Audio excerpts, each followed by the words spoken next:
গভীর রাত, নিস্তব্ধ চারপাশ। রাজধানীর ব্যস্ত রাজপথগুলো যখন শান্ত হওয়ার কথা, ঠিক তখনই ডিএমপি কন্ট্রোল রুম থেকে প্রতিটি থানায় ভেসে এলো একটি বিশেষ বার্তা। আর সেই একটি বার্তাই বদলে দিল চিরচেনা ঢাকার চিত্র। ঘড়ির কাঁটা ভোরের দিকে যত এগিয়েছে, পাল্লা দিয়ে বেড়েছে পুলিশের তীক্ষ্ণ তৎপরতা। অলিগলি থেকে শুরু করে মূল সড়ক। হঠাৎ কেন নিরাপত্তার এই অভেদ্য চাদরে ঢাকা পড়ল ঢাকা? কেন ভোরের আলো ফোটার আগেই রাজপথ থেকে অলিগলি ছেয়ে যাচ্ছে নিরাপত্তার চাদরে? গত বৃহস্পতিবার রাত থেকেই কেবল মূল সড়ক নয়, পুলিশের টহল টিম এখন সক্রিয় পাড়া মহল্লার অলিতে গলিতেও। হঠাৎ এই তৎপরতার নেপথ্যে রয়েছে একটি বিশেষ গোয়েন্দা সতর্কতা।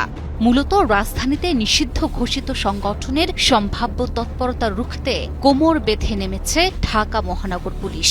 জানা গেছে 17ই মে আওয়ামী লীগ সভানেত্রী শেখ হাসিনার স্বদেশ প্রত্যাবর্তন দিবস। পুলিশি সূত্র বলছে, এই দিনটিকে কেন্দ্র করে নিষিদ্ধ সংগঠনগুলো রাজধানীতে ঝটিকা মিছিল বা বড় ধরনের কোনো বিশৃঙ্খলা সৃষ্টির চেষ্টা করতে পারে।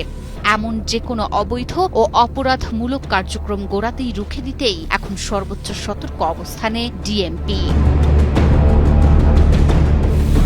সামাজিক যোগাযোগ মাধ্যম থেকে শুরু করে রাজপথ, গোয়েন্দাদের নজরদারি এখন সর্বত্র। পুলিশের এই বিশেষ তৎপরতা যে কেবল সতর্কতার মধ্যেই সীমাবদ্ধ নয়, তার প্রমাণ মিলেছে শনিবার ভোরেই। ভোর 4:30টার দিকে বনানী থানাধীন ঢাকা ময়মনসিংহ রোড এলাকায় অভিযান চালিয়ে মোহাম্মদ আশিক তবেদার নামে এক যুবককে গ্রেফতার করেছে পুলিশ। তার কাছ থেকে উদ্ধার করা হয়েছে নিষিদ্ধ সংগঠনের বিপুল পরিমাণ পোস্টার ও লিফলেট।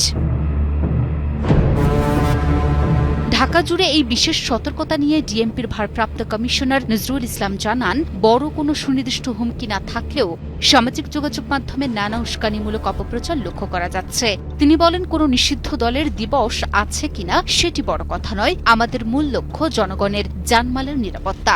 ফেসবুকে উস্কানিমূলক পোস্ট ও অপতৎপরতা ঠেকাতে রাত থেকে তল্লাশি ও টহল জোরদার করা হয়েছে। পুলিশের পক্ষ থেকে জানানো হয়েছে, এই বিশেষ নিরাপত্তা ব্যবস্থা পরবর্তী নির্দেশ না দেওয়া পর্যন্ত অব্যাহত থাকবে। তবে এরই মধ্যে দেখা গেছে নিষিদ্ধ ঘোষিত সংগঠনগুলো ইতিমধ্যেই ঝটিকা মিছিল শুরু করে দিয়েছে।